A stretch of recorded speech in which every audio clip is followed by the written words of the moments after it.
All right. So, for once, we don't have a whole smattering of side quests between plot missions, because we're getting pretty close to the end of the game now. We've got 2 main plot missions to go through, and then, well, that's... Okay, we're at the halfway point of the game as far as main plot goes, but pretty close to the end of the playthrough in terms of how much there is left to sit through for us. This is Nasana Dantius. I said like 20 or so parts ago that she's a bitch. This is the part where we find out why. Whew. Is this the reporter lady, or is she the... No, this is not a reporter lady. This is an Asari diplomat and businesswoman. Oh, I think I remember why you were talking about her now, a little Yeah, bit. in Mass Effect 2, an assassin goes after her, and she gets so paranoid that she orders her mercenary bodyguards to just go through her entire building and kill everyone they see, employees or otherwise. Do you get to, take her out or something, or is this just an off-screen? You get to watch one of the most badass motherfuckers in the entire series swoop in to take her out, and then you get to recruit him to your team. But for now, we're just sort of listening to her bullshit. She's telling you about her sister, who's apparently been taken hostage by a bunch of slavers. So she knows where she is, and she's sending you to rescue her sister, because if it got out that she negotiated with terrorists, it would hurt her reputation as a diplomat. Because, you're not supposed to. That's the law. Well, I mean, it's kind of like... Well, at this point, it kind of just seems like she's a politician. Like, you know... it sounds like she's a politician. Just wait until we get to Sharjila. Oh, boy. Okay, so she gets worse later. Alright. I'm guessing you're not supposed to hate her yet, then, in the context of the game. Nah. You don't find out what she's bullshitting at you until after you've already done what she wants. Oh, crafty bastard, okay. Yeah, basically. So after you complete the side quest, you need to go back to Nasana and talk about it. This is one of those lawful evil characters with a very high charisma score. And yeah, I'm on a Dungeons and Dragons kick now. Shoot me. I just got the Neverwinter Nights games.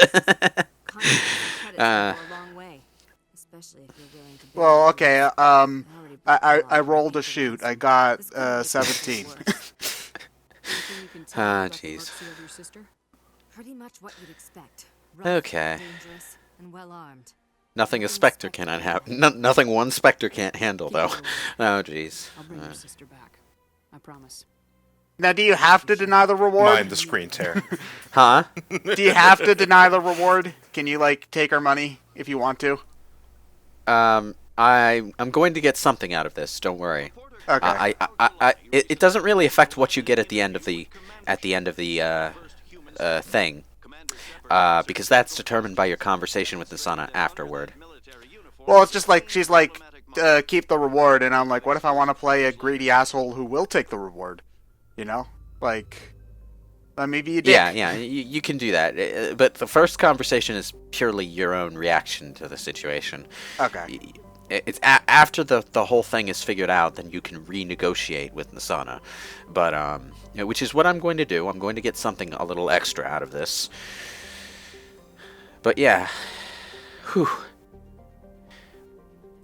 Anyway. Now I forget the technobabble. How fast does the mass relay allow you to get from place to place? Basically, it lets you get there within... I don't know, mass relay. You're going way faster than light when you travel by mass relay. Really, really fast. Basically, I don't think they ever give you a time frame. I just know that it makes it so that you can get from relay to relay in a very short span of time, whereas traveling at regular faster than light would still take you years to span that same distance. Okay. But doesn't let you make the Kessel run in less than 12 parsecs. I always got the impression it was instant though, because I always thought from Mass Effect 2's ending and Mass Effect 1's ending, when they use the relay, they just immediately go to where they are. Yeah, it's one of those things that's kind of unclear. Okay. Because I was wondering if it was like instant or like it took a couple of days. It's It not could going to be take either. days. I know it's not days. It's basically the relay shoots you across the galaxy like a slingshot. Is basically what it is. Like, it puts you in a galaxy, but you still gotta travel that galaxy. Yeah, and there are some very specific relays that have the function to send you to your choice of other relays. Like, you can go to different places, but most relays are, there's a point A and there's a point B, and that's all you get. You can go from one to the other, and that's all you can do. So, exploring the galaxy with the mass relays is a problem. Well, you could just build a relay like at every other stop, and then you'd be okay. Yeah. You can go from one spiral arm to another in a snap, and then you have to spend a couple weeks actually driving to where you want to go, basically. I love this goddamn car. Oh god, this planet is so That was a tough fucking landing, though. I desolate. saw that shit. Yeah.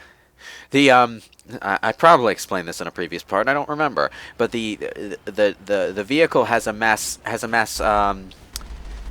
alteration function that lowers its own mass so that it can land without damaging itself, basically. Yeah, because what should logically happen is after landing, the thing just veers off into a cliffside because everyone inside is unconscious or dead. Yeah, basically it temporarily makes itself lighter so that it can. Yeah, running into him. Yeah, it seems to be most effective right now. Oh man. Or, activating your hydraulics. Trying to get these snipers in the towers is a pain in the fucking ass. Because eventually they fall off, and then you have to drive around the tower to get them. But If only actually there were some hitting sort them- of larger weapon we could use to destroy the tower entirely. No, I've tried that, and the problem with that is, well, you can't destroy the tower. Oh, it's made First out of of all. indestructible space stuff. Got it. Yeah, and Duct tape. Made of Nintendium. sometimes you just wind up hitting the side of the tower, the pillars on the side of the tower, instead of hitting your enemy. And it's those snipers that give me the trouble, because the snipers take down your kinetic barriers so goddamn fast, and then your car starts taking damage. When your car Hey. starts taking damage, everything is a problem. You hid yourself to repair yourself. Is that a reference to something that I don't know? Mega Man X6. Oh. Yeah. And look, I'm already taking damage again because the kinetic barriers on the tank take, like, maybe about 10 goddamn minutes to fully restore. So fuck the tank. Yeah, let's get out of our heavily armed vehicle and walk at them. I like a challenge. Oh god. I still can't believe you went through all Brakes? this You mean the footage and you coward never pedal. discovered you had the cannon. Ugh. Well, maybe did you edit any of it before recording other parts? Because sometimes, because especially lately, since I'm trying not to stop things halfway through, I record the entire game before editing anything, just so that I don't have a reason to stop. Like if I'm gonna edit it, I need to record the entire thing. I recorded the entire game before doing any serious editing. The only preliminary quote-unquote cutting I did was to record in 20 to 25, 30-minute chunks, so that I knew what would be in each part. And sometimes a certain thing would take too long, and I would start over from my last save file, but that was about it. Well, in those cases, that's actually very convenient from an editing perspective, because you just straight up delete that entire recording and start a new one. Or at least that's Ugh. what I do, anyway. Now here's the thing. Even if an enemy does not appear as a target on your screen, your gunshots might still hit them, and you might still be doing damage.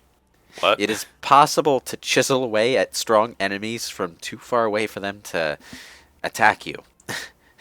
Ow! Do they not even react? My chest! Ow! Man, that really Man, I tell you, hurts. This planet is full of those It is motherfucking it space is mosquitoes. it is not easy to do that because especially when you're at a lower level and your accuracy is shit, but it's an option. It's a thing that you can do. Okay.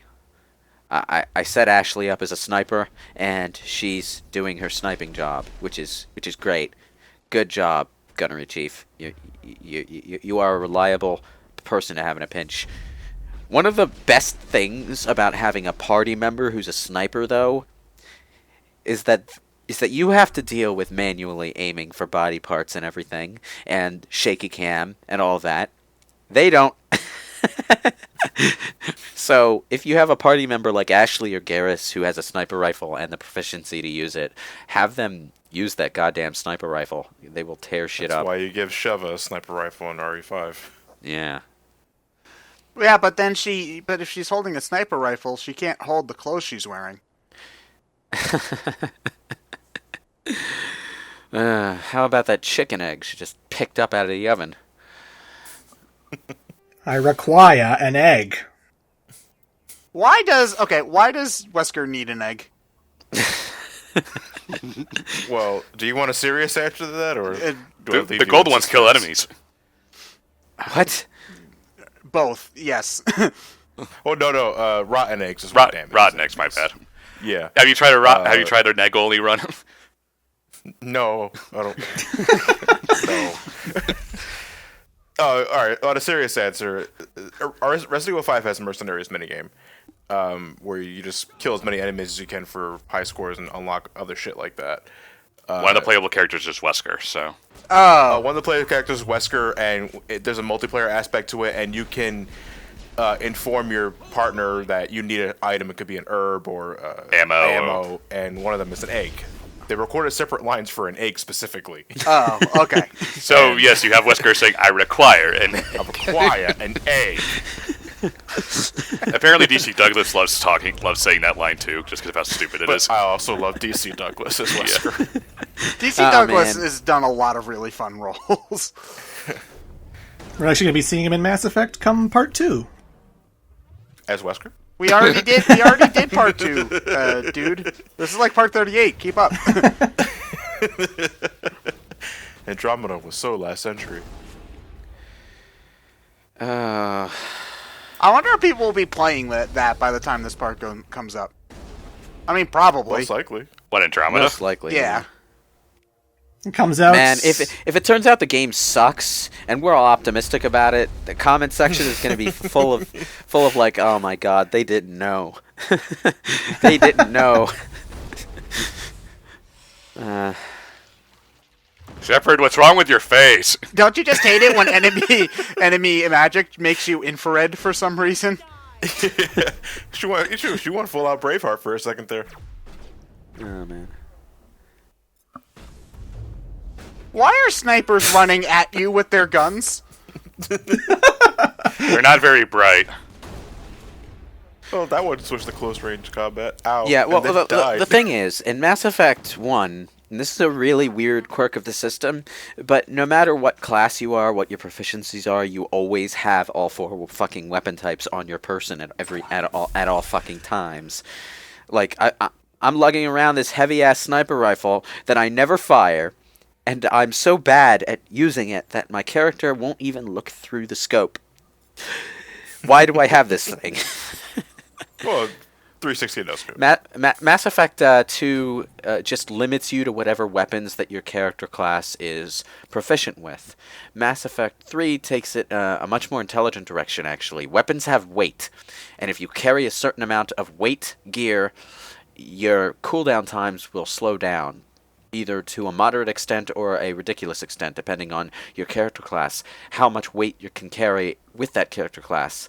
But you can equip whatever weapons you want, and use whatever weapons you want.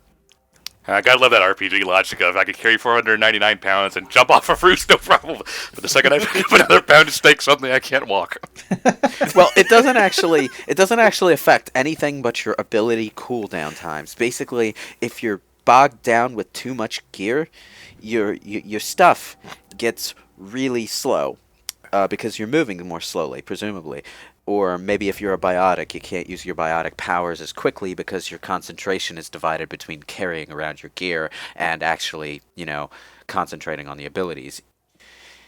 Yeah, we just found out Nasada's sister was the slaver that we were supposedly rescuing her from. And we killed her. Wow. Which was exactly what Nasana wanted. Oh, wow. Man, she really got her information wrong. Oh I'm man. not gonna lie, for a second there, I thought you were tripping out and had like a space montage. Before getting off of it completely, the advantage to the Mass Effect 3 weight system is that if you go very minimalistic on your weapons gear, your cooldowns actually speed up past their base speed, and you can fire off abilities really quickly. If you don't want to end up like her, start talking. No need to raise your voice, Commander.